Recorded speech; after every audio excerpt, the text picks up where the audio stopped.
Om Jananim Sharadam Devim Ramakrishnam Jagadgurum Padapadme Tayo Shritva Pranamami Murmuhu.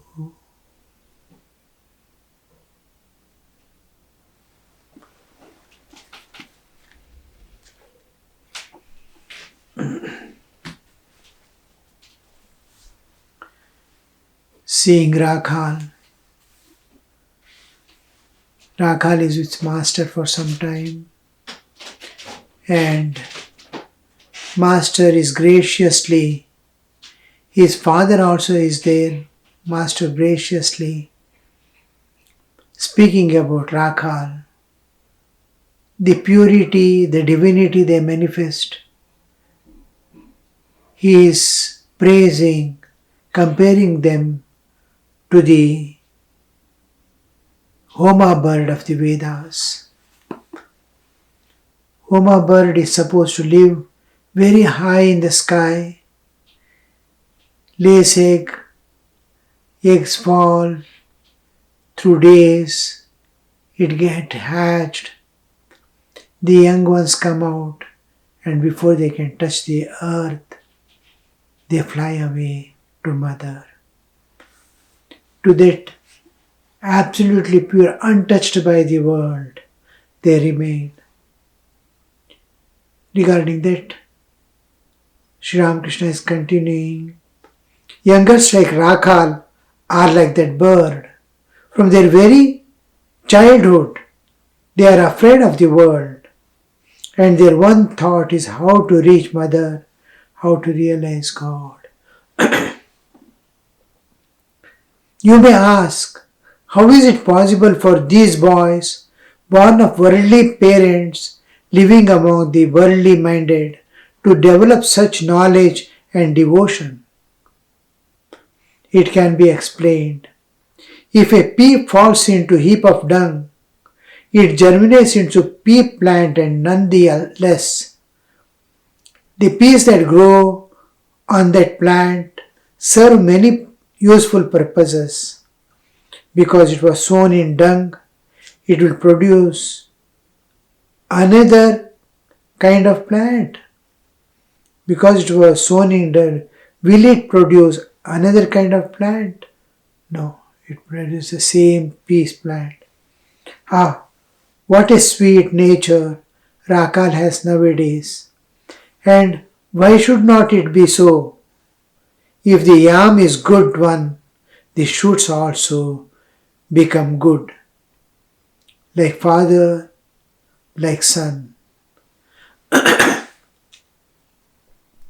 How the traits of family flow down.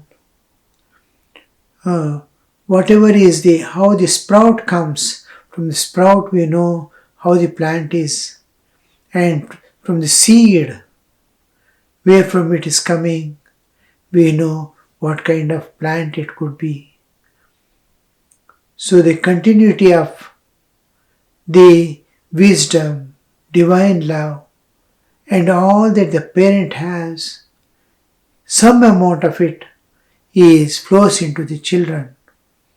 Minimum, it will be 20% of the parental traits are seen in the progeny, in the further issues, offsprings they have. So here Thakur is bringing into that picture, though, and the past life, when a child is born, minimum 20, it can be 30, 40% of the traits, and what they bring from the past life, the software with which they are born, that also. Now in case of Rakhal and these people, it is not only a small portion of the parental traits that are flowing. Now the parental traits, the child is getting birth in a particular place according to its karmic load, where they can work out that karmic load. And karmic load contains the tendencies which the child has acquired and the past the fruits of the action which are pending to give sukha dukkha, pain and pleasure. So this totality of the child contains two flow, one from the parental and of its own. Of its own is also is of perfect, absolute perfection, as if it's born with the past traits of its own, and the parental traits also are so nice.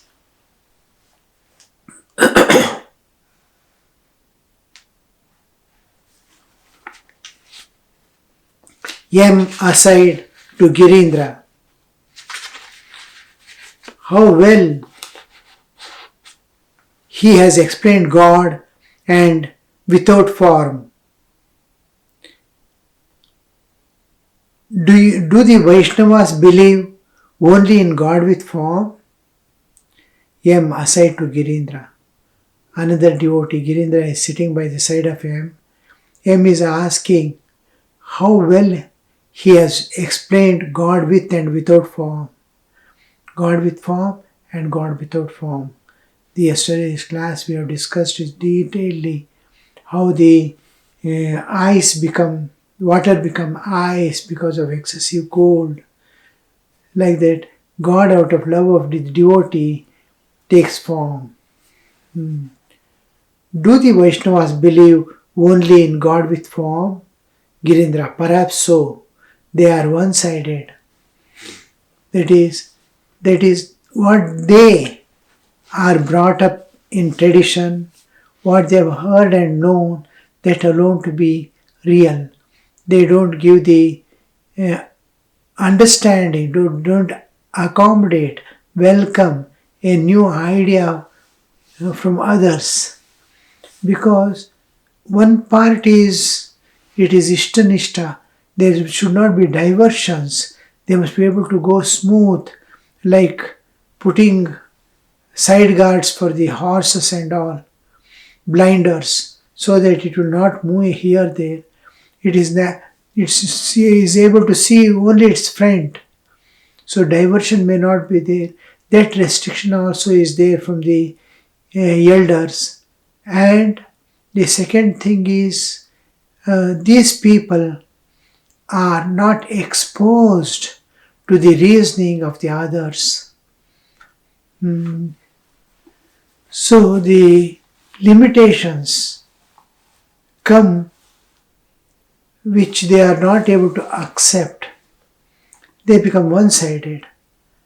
When we take totality and analyze and take, now after Thakur's coming and Swamiji's Vivekananda's arrival and Parliament of Religion and all that, interreligious understanding is growing. Try to know because Sri Ramakrishna himself participated in other religions and other paths, in all the paths of Hinduism, denominations of Hinduism, as an insider. So the trend to know the other religions and all, after Thakur's coming, it is increasing. Yet there is extreme narrowhood. The mind doesn't accept to listen and understand, because the flow is such, the influences are such, the brain is trained in, even if a doctor or engineer or anybody, when he goes for education, first thing is teaching, repeated teaching and instruction, a particular way of development. It creates grooves in the brain. It starts working along the same grooves. It doesn't accept a new idea so easily. And it is flowing through the blood of a man through generations. So it tries to hold on. This is called inertia. The inertia, tamas, is so strong that it doesn't want to leave. When rajas replaces tamas, activity comes into picture, wide understanding, expansion begins. Then the sattva slowly presents to give the right understanding. In Rajas there is comparison, thinking. In Tamas, holding on to the old trend. It doesn't want to change. It is material way of living, matter as matter. When I am material in the sense of its continuity, the past flow to retain, what we in technically call as inertia. It is stationary, it continues to be stationary. It is running, continues to be running, unless another force opposes its movements. So this tendency, inertia, is there in everything. Inertia is there as long as there is material tendency, material body, material mind. That is, we call tamasic mind, tamasic. Some amount of rajas, tamas and sattva will be there in different combinations. When tamas content is more, it wants to retain that material matter hood, and it remains in the same state, doesn't want to change. It is not subjected to change. When rajas comes into picture and overtakes the tamas, then it looks around. It is able to participate in other things. Acceptance comes only when sattva starts dominating and right understanding. Not just accepting whatever, but with right understanding accepting. They are one-sided. One-sided because of the tamas. M. Did you understand what he meant by eternal form of God? That quartz, I could not grasp it well. Master to M. Well, what are you talking about? These two, Girindra and M, are talking to each other regarding this. And what is it? Quartz, eternal forms. The forms are going to be the eternal. He compares it to the certain places in the ocean are always ice-bound. Means some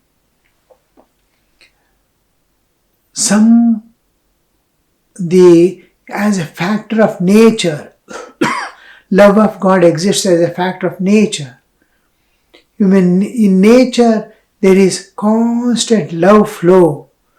Just like jnana, knowledge is flowing, the love of God also is flowing eternally. Because love is manifestation of the Atman. Ultimately, just like water may fall anywhere as rain, it flows down in streams and rivers and ultimately reaches the ocean. Like that, this flow of love, divine love, will be here and there, wherever it is, it slowly flows to the divine. So it is an eternal stream. The water evaporates in jnana, surya, and again falls down as the rain. Wherever we see, the quantity of water on the earth is constant almost.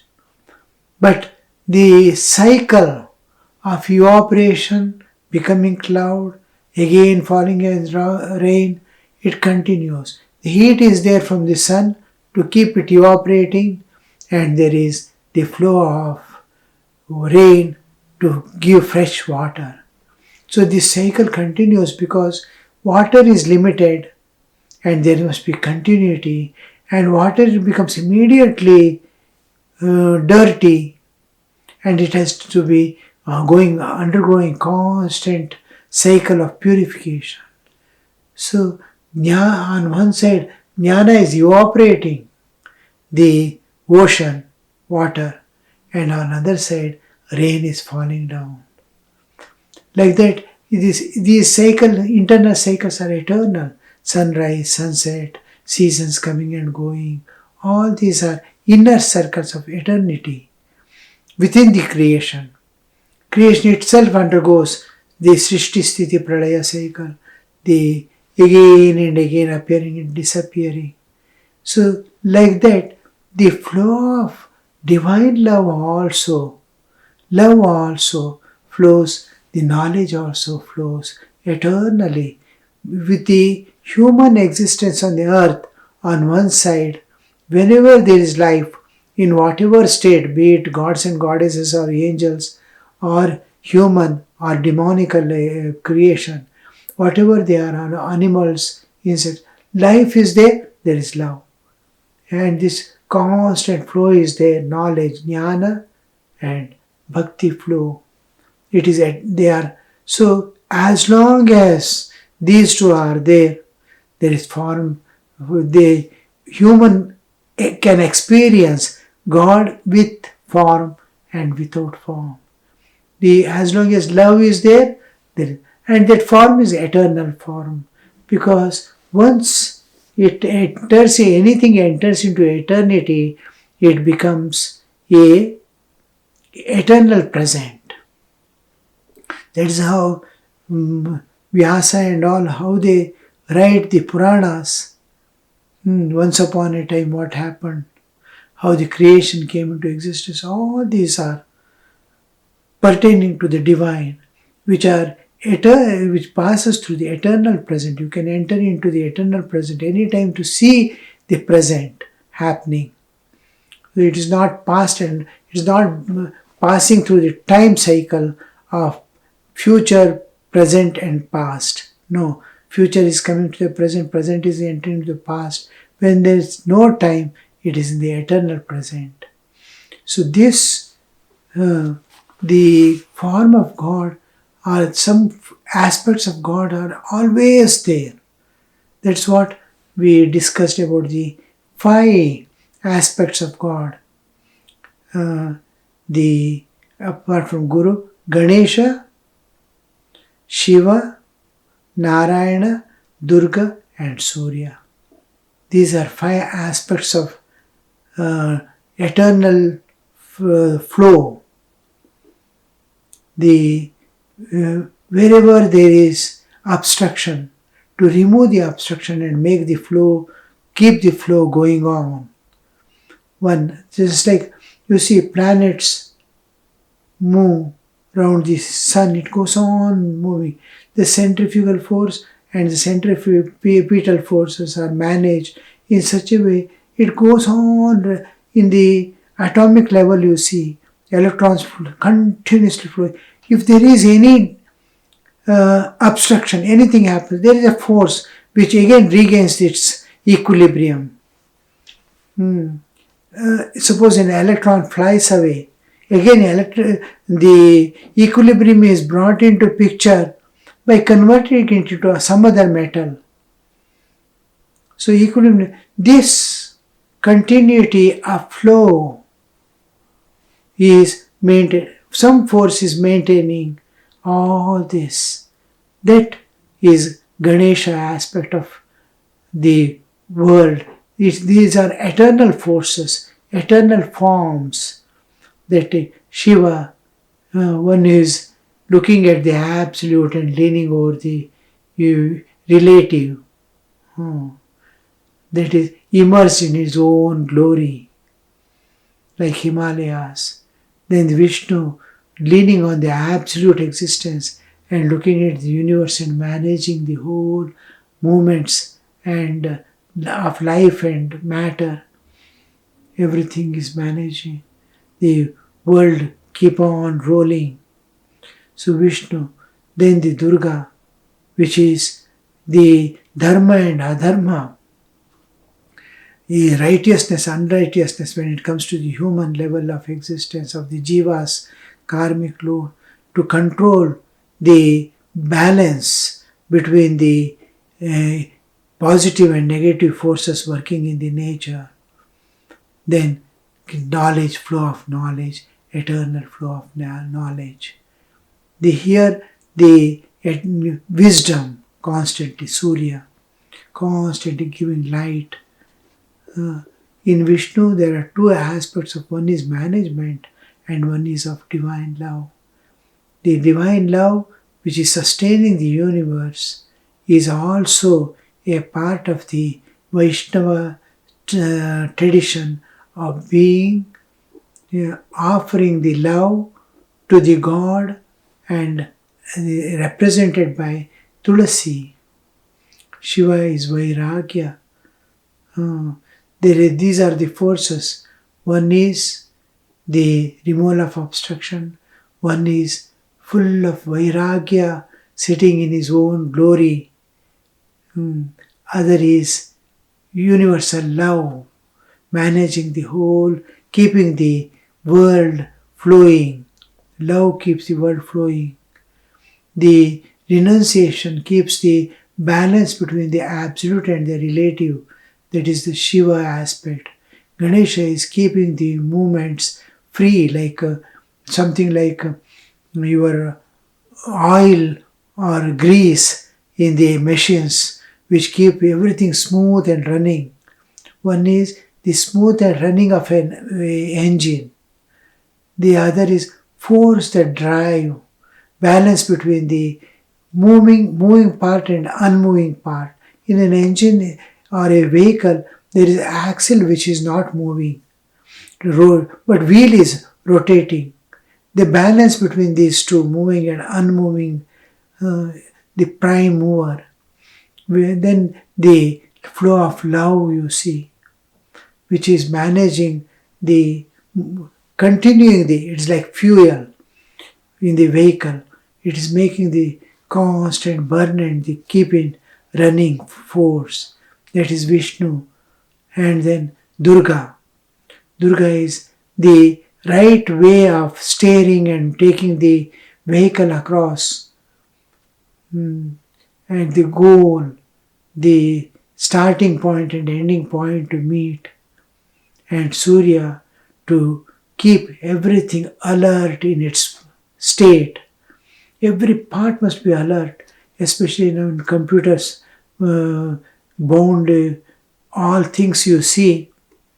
Every part of the computer must be in active state. One fails also, whether it is hardware or software or this or that, smallest. Keep everything in live condition, active condition. That is Surya. These forces are eternally working and they are being given. They are forms because it can be conceived. Anything that mind can conceive has a form already, has got a form. Whether it is energy or anything I can conceive in my mind, it has already taken form. It may be abstract thinking, still like love and patriotism. All these do not have physical form, but it has its own form in the mind. I understand what it means. It has become a concrete understanding. What is love? What is patriotism? So it doesn't have physical form, but it has a mental form already. Nirguna Nirakara is mental formation is not possible. It cannot take, mind cannot conceive, intellect cannot discern, senses cannot perceive. So Nirguna Nirakara doesn't come within the range of human understanding at all. You have to go beyond the mind, beyond intellect to know it. So here we see this is what Sri Ramakrishna refers to when he says there are eternal form of God, the quartz, the whole machine is moving continuously with all these aspects of working. I could not grasp it well, Master to M. They were talking, Thakur looks at them, Sri Ramakrishna looks at them and asks, well, what are you talking about? M and Girindra smiled and remained silent. Later in the afternoon, the devotees were singing in Panchavati where Master joined them. The grand function of birthdays as if continuing endlessly. The singing is going on in the Panchavati. Later in the afternoon, devotees were singing in the Panchavati, where Master joined them. They sang together in the praise of Divine Mother. High in the heaven of Mother's feet, my mind was soaring like a kite. We see the kite festivals and all. When the favorable wind blows, all children and elders, they run with kites to the field and they find great joy in flying the kites. High in the heaven of Mother's feet, my mind was soaring like a kite. Though the heaven of Mother's feet, high in the heavens of the world is a scorching place where there is constant burning and the one important thing of this world is constantly changing flux, and also whatever is there impermanent, it is going off. Today I am with someone, tomorrow he may not be there at all. Everything is appearing and disappearing, passing shows. What comes together has to dissociate. All this, it is painful shocks. One after the other problems of the life. Human existence itself is a war. So in that, where is the joy? Where is the peace? Where is the bliss? When this comes into picture, when where there is unchanging, where there is eternity, where there is unlimitedness, there alone can be peace. And it is Purna. In Alpa, there can never be peace, there can never be Bhauma. And a Jiva is small, attached to his bodily existence. Can this microcosm merge in the macrocosm to experience that fullness, Paripurnata, unchanging bliss, eternal, to be in the ocean of bliss? Is it possible? That we call the whole universe is pervaded by a power. When you collectively see, it is a Ananda Sagara. When individually see, it is separate and stranded away. It is Apurna. Every object, every jiva is Apurna. But when it raises to its consciousness, to the collective existence, there is Ananda. This, when we say Divine Mother, nature pervades everything. When I enter into deep sleep, nature is there to bring me to the waking state again. When I am in dream state, she is still there. In deep state, I am still there. In waking state, she is there. At all times, the Divine Mother as nature pervades the entire universe and all aspects of existence, all planes of existence. That oneness created by the presence of Divine Mother is being called here as heaven. Om Shanti Shanti Shanti Harihi Om Tat Sat Shri Ramakrishna Arpanamastu.